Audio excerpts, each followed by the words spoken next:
Welcome to the Practical Growth Podcast. I'm your host, E.B. Johnson, top writer on Medium.com, published author, and master practitioner of neuro-linguistic programming. You've landed on the podcast that takes you on a journey into the heart of relationships and self-discovery. This is a must listen for those who are ready to overcome their toxic relationships and their toxic patterns. You can expect real talk, practical guidance, and raw and relatable guests that you'll be talking about for weeks. Let's get into it. Hello, my lovelies, and welcome back to another episode of the Practical Growth Podcast. It's me, EB, and today's episode is going to be completely different than every episode we've had up until now. So buckle up your seatbelts because it's going to be a fun ride. For those of you that were here last week, you got to hear the incredible Tiffany Carter, who is a top-notch business coach and business podcaster. She also happens to be my business coach. She's a fantastic thought leader, and she happens to have one of the kind of deepest and most heartbreaking stories out there. And her story really got me thinking about my own story and some deeper aspects of what it was like growing up with my own mother. So that's what we're going to be talking about today, because let me tell you, kiddos, it has been weeks of major revelations, major healing, major understanding. Been having some real come to Jesus moments over here in the Practical Growth house. So today we're going to be talking about that, but more specifically, we're going to talk about my mother, who was a covert narcissist. So this is my love letter to her, and this is what it means to grow up unloved by the woman who should love you most in the world. I hope by sharing this story, and sharing the kind of new understandings that I've come to and how I came to them, that maybe it'll help someone else listening, because the toxic mother, let alone the covert narcissist mother, is not uncommon. And the more empowered we are to speak up and speak out, the more we're able to kind of help each other heal and find a new sense of self and love in this world. Now, when it comes to my mother, there's always one specific memory that really, really, really cuts through everything else, the good, the bad, the ugly. And this memory is very vivid and it's very stark. And if you're someone who's been following my writing on Medium or Substack for a while, then you might be familiar with this memory and this story, which I did share recently. And this memory is this. When I was about 9 years old, it had been about a year after my dad had left, I snuck into my parents' bedrooms, the master bedroom of the house, and going through it, it was completely abandoned. Once my dad left, my mother shut the door, just kind of dumped everything in there and forbid anyone else forever going in. It was not touched from the day he left down to the toilet in the bathroom. It just had some tissue. He had blown his nose or something, and he had tossed the tissues in the toilet and they were still there. And so my mother had basically shut the door on this room and forbid anyone from going in it. It was this weird, creepy time capsule. And one day I snuck in, and I was going through her stuff. It was dusty, and there was all these really nice clothes and this jewelry and jewelry boxes and all these things I'd never seen my mother wear. And then I went through to the bathroom, and I was just ruffling through stuff, and I came to a medicine cabinet, and I found a handful of very large prescription bottles. And they all had my mother's name on them, and they were all full. And they were prescribed for various mental health illnesses, which at the time, I didn't know. I could barely sound out the names on the bottles. It took me quite a while. But I remember being very confused by them, but I put them back exactly as they were, and I left. But this memory now strikes me because it's the memory that proves to me that my mother was a covert narcissist. And this is why. My mother was severely mentally ill, And it's understandable. She had a horrible history. She came from basically nothing. Her father was a World War II veteran that had been with the 101st Airborne, and he was a long-haul truck driver, among other things. And so he was gone all the time, and he had a slew of wives, and she got bounced around, and she experienced the most horrible childhood imaginable, and it had left her with scars. A lot of scars. And along the way, along having my brothers and getting married to my father, my mother had been diagnosed with some pretty severe mental health illnesses, which had, presumably been inspired mostly by these events. However, she chose never to take the medication. And that's why this memory stands out. And as an adult now, as an NLP, as a certified coach, as a survivor and someone in recovery from narcissistic abuse, I can see the choice in it now. And I see that my mother chose to ignore her mental health illnesses as a matter of pride and ego, which made my life a living hell and which complicated our entire history together. And that is when I learned that my mother was a covert narcissist.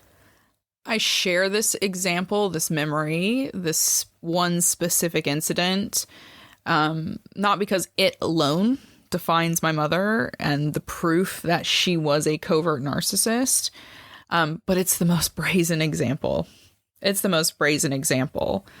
Because with a covert narcissist, it's not the same. It's not about being that big dickhead ego that just swaggers into the room and tells everyone you're the best with no empirical evidence.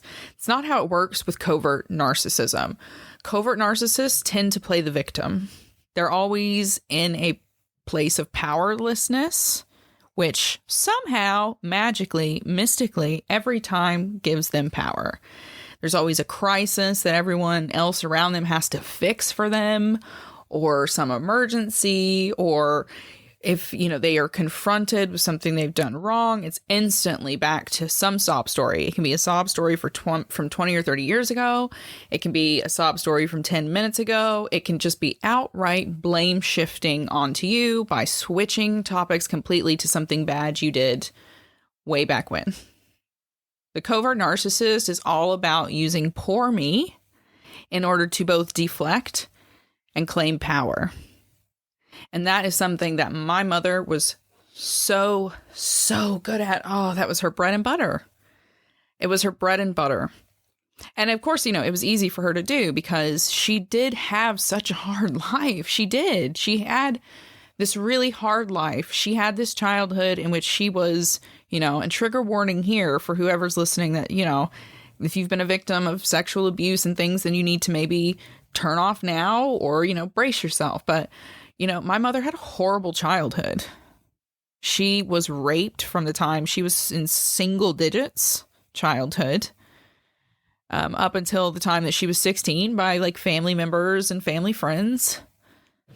And she was beaten. She was starved. She was bounced around. Like I said, she had multiple stepmothers, some that liked her more than others, siblings that liked her more than others. As she told me, by the time she was 16, she was living in this derelict trailer by herself on the edge of town with nothing but a dog. The lock on the trailer didn't work. So it was just her and this little rat terrier who used to bark and wake her up when this guy that used to mess with her was trying to break in to the trailer. So this little dog would bark and my mother would run and she would hide so that he couldn't find her. And this is the life that my mother had. And then she married my father. And by the time, she was 17, she was pregnant with my brother. And she was a Navy wife. She's a full-time mom. She was doing, the full-time Navy mom thing. Her life had significantly improved in stability and financially, but her issues were still there. Mental and emotional scars from childhood trauma. I mean, look at that. How could there not be, right?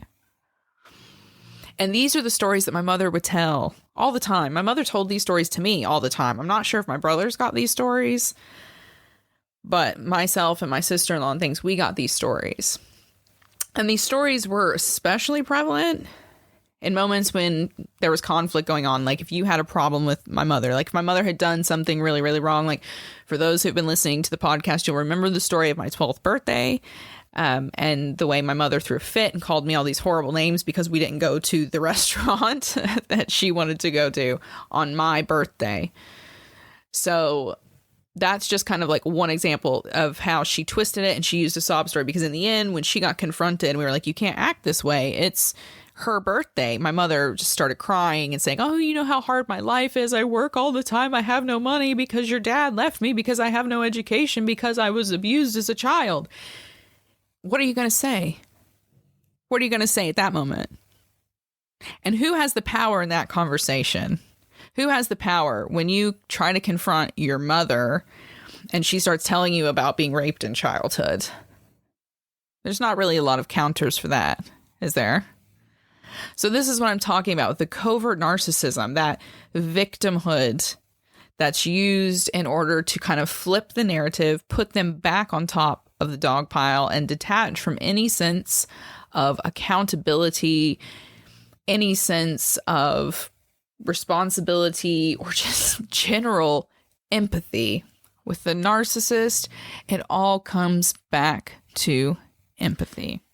And here again, my mother's narcissism is proved in this story with the orange pill bottles. If we want to look for empathy, let's look for the empathy in the decision that she made to make our lives harder. And let me break that down for you a little bit further. My mother was not in a place where she had no idea what was wrong with her. Most narcissists, which it's not uncommon to see other mental illnesses or mental conditions that present along with MPD, my mother was not at the crossroads where she had to admit she needed help. That had already been done long before I was even born. She had been to multiple doctors. Not only that, but our homes were lined with therapy books about childhood trauma, abuse, recovery, because she knew what a hellacious childhood she had been through. My mother had been diagnosed.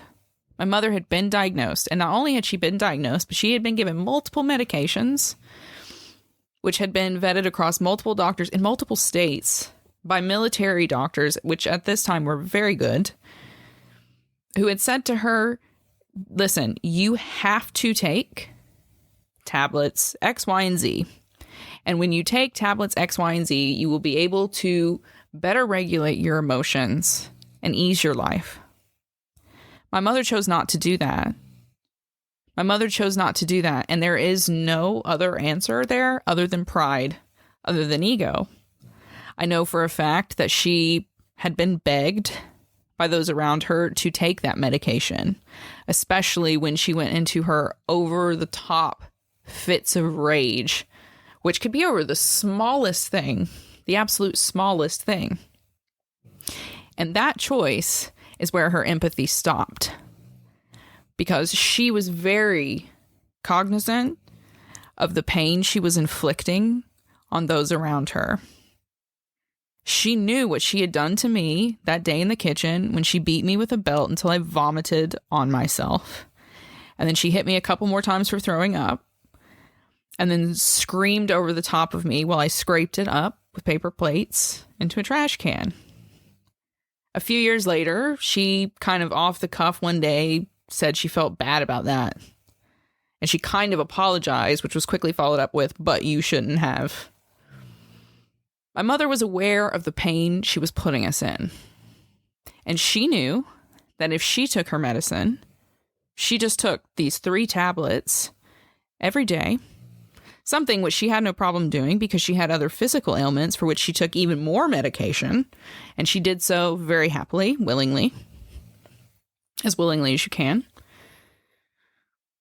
But my mother chose not to take the mental health medication, the psychiatric medication, because that was too much of a damage on her pride. She couldn't tolerate that. To her, that was unacceptable. It had nothing to do with these new trends of like, don't do that, don't do this because vegan. She didn't want to do it because she didn't want to admit that she had these problems. She thought she was better than that.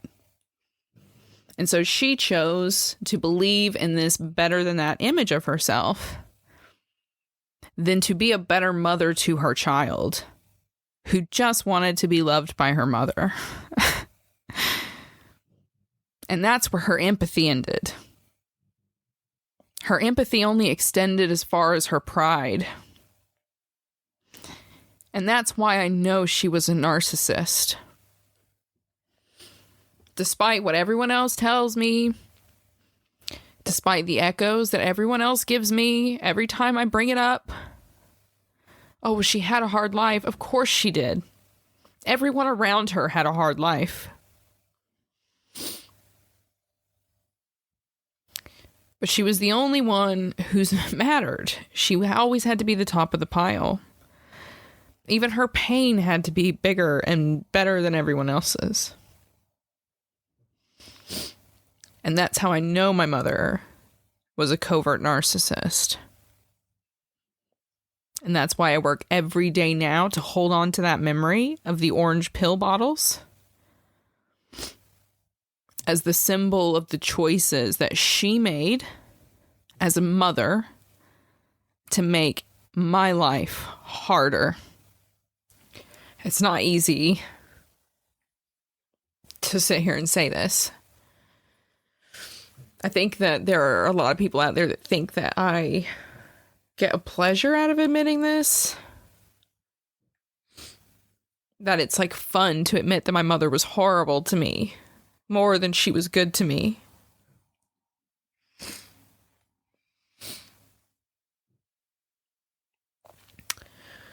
But it's the truth. And the only way that I'm ever going to feel better is by admitting it. And that's the same for anyone else. You know, bad moms exist, and mine was one of them. That's just the way it is. And that's kind of the first hurdle that you have to get to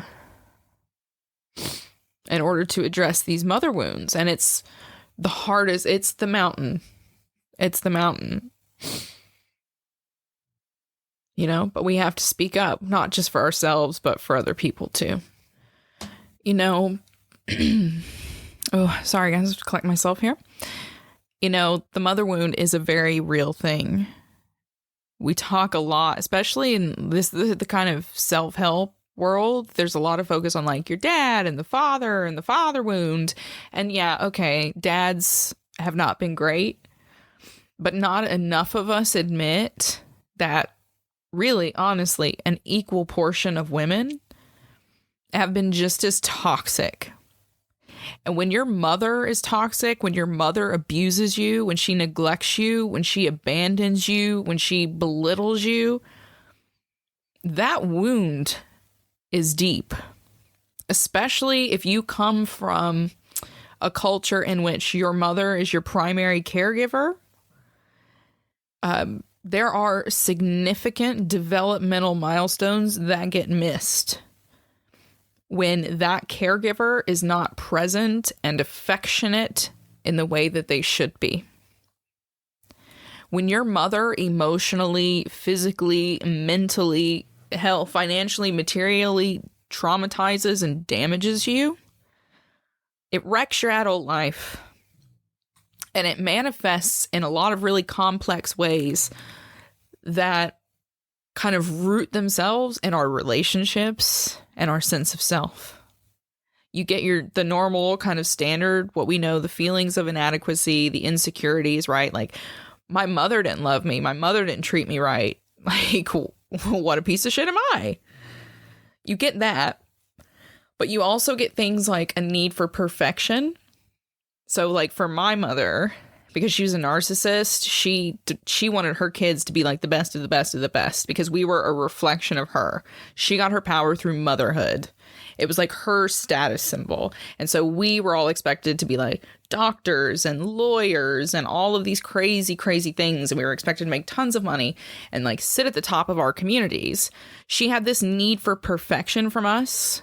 And it wasn't like stated this way, but it very much all the time felt like if you didn't hit that bar, you weren't going to be loved. And so what that then creates is adult children who are always trying to be perfect, because we learned that that's how you get love.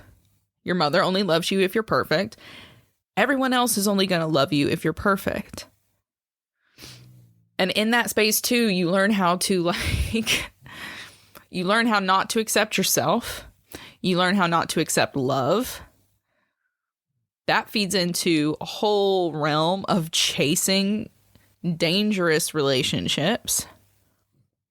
You end up in emotional struggles like this, sobbing on a podcast at 4:00 in the afternoon. There's so many self-sabotaging behaviors, but maybe the worst of the worst of the worst is the insecure attachment that comes with the mother wound.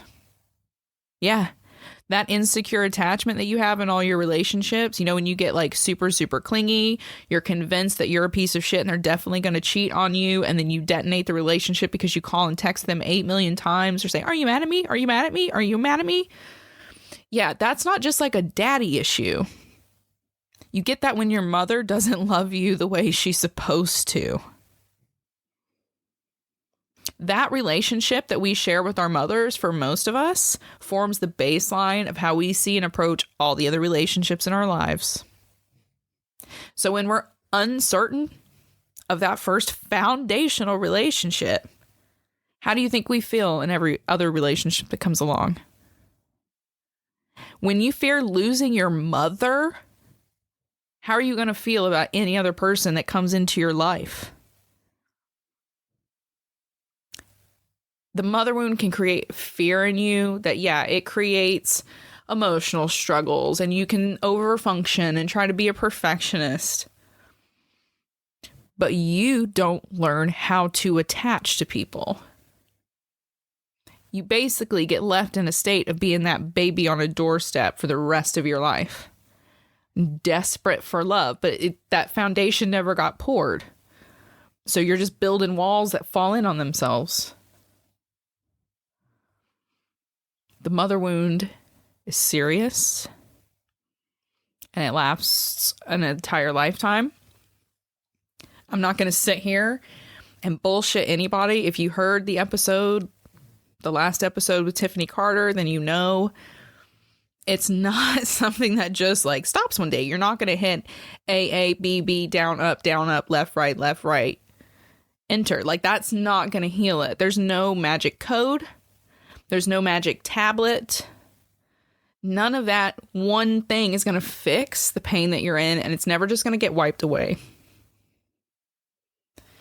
Finding peace when you had a mother like mine, or you had a mother who hit you, or you had a mother that abandoned you. Finding peace is a lifelong journey, and it's cyclical. It goes through phases. At some point, you're going to feel like you're further ahead than others. For me, I thought that, maybe a year or two after my mom died, that I had hit an epiphany, and that was it. I was healed. I got it. I had seen the picture. Let me tell you, after that episode with Tiffany, I got walloped. I got absolutely hammered by some memories that I had forgotten and some realizations that I had not fully digested. It happens in phases. You get 2 steps ahead, you may go 5 steps back, but then you'll jump over the top of a mountain. You have to give yourself allowances. But most of all, you have to accept, first and foremost, who your mother was. I would not have been able to sit here 2 years ago on a podcast that thousands of people are going to listen to and say, yeah, my mother was a toxic, abusive bitch. I love her. She had a hard life. She wrecked huge portions of my life. And she set me back decades with the way she chose to lead the last decades of her life. I've had to swallow that. I've had to swallow that boulder, that scalding stone, and hold it in my belly. I'm still digesting it. But I see so much more clearly. And in that space of seeing more clearly, I have been able to rebuild some self-esteem. I've been able to get out of my mother's shadow. I've been able to reframe my perspective. And that is such a huge part of healing from your childhood pain. You have to be able to shake off that shame and that guilt. And I know that I sound like Molly May, right? You just got to shake it off, and 24 hours in a day. No, not at all. This is taking me years. I don't know how long it'll take you. It's taking me years. But you have to start reframing the perspective so that you can get rid of that shame. You have to be able to break out of that. You were the problem. She was the hard done by person, and understand that two wrongs don't make a right. Yeah, you may have made some bad choices as a child. I don't know. I don't know how that would be valid, but toxic mothers, your mother, when you were a child, was responsible, period. It doesn't matter how much you irritated her. It doesn't matter how difficult you were. She was the adult. And her responsibility was ultimately figure out what the problem was and address it in a way that didn't break you. And that's how you have to start seeing it. Because that's it. You were powerless in the situation. She had the power. She takes the responsibility. Period. The captain goes down with the ship.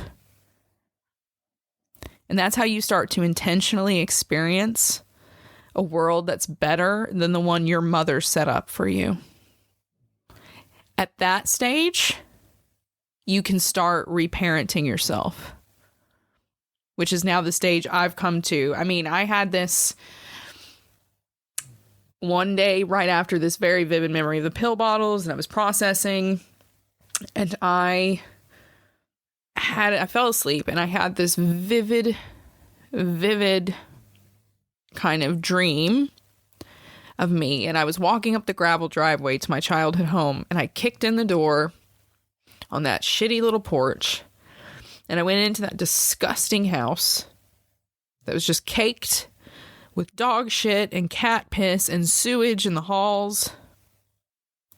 And I just scooped the little girl up who was just trying to cower in her bedroom until her mom came home and watch TV and listen to her music. And I scooped her up and we left. And that's the point at which I knew that I had entered that stage of reparenting. You've got to scoop your inner child up. And you've got to show them that there's a different way for them to live, that they can still experience joy. You've got to be mindful. Acknowledge them. Give them that love they didn't get. And free them.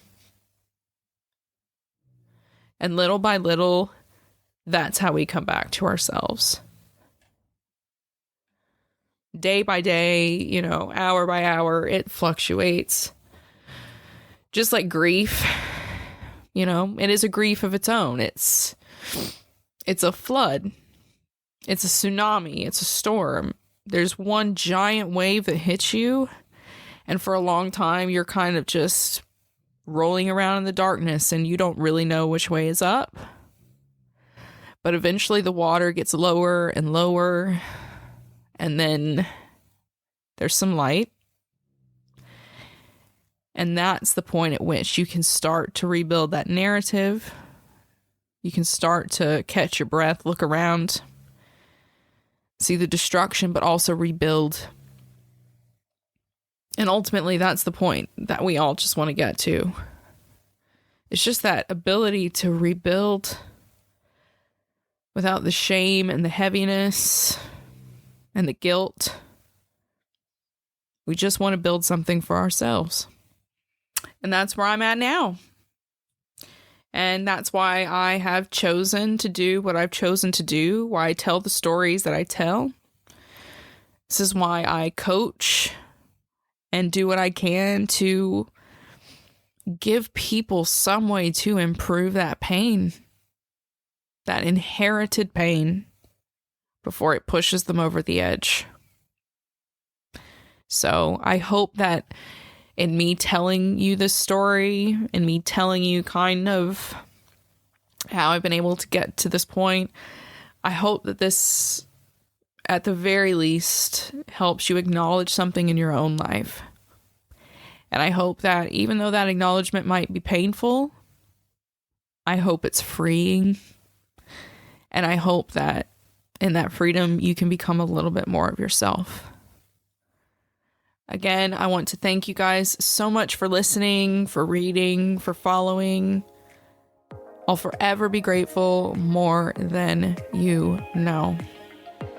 If you would like to learn more about my story or about my narcissistic recovery coaching programs, you can find all of that at therealebjohnson.com. If you like the episode, head over to Apple Podcasts, leave a 5-star review, and I'll send you a free ebook. All you have to do is send me a screenshot by email or on Instagram. Again, you can find it all at therealebjohnson.com. Thank you so much, guys. Thank you for listening. Until next time, stay strong and keep moving.